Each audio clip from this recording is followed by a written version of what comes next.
Welcome to Pindar Poetry. We hope you learned something new. You begin by revealing page breaks so you can remove them precisely.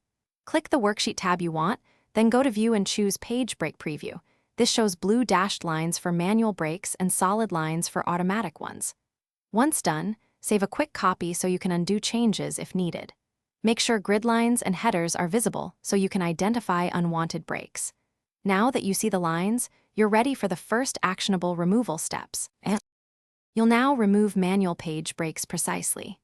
Click the row header below a horizontal break or the column header to the right of a vertical break. This targeting tells Excel which break to remove.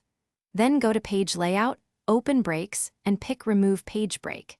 If you have many manual breaks, select multiple rows or columns first, or choose Reset All Page Breaks to revert to automatic pagination. You're changing the how and the why. Manual breaks override automatic layout, so removing them restores Excel's flow. Finish by switching back to normal view to confirm the unwanted lines are gone. This shows the sheet as users typically see it.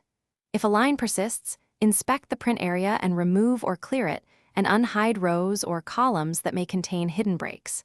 Make sure page setup margins and scaling aren't forcing extra breaks.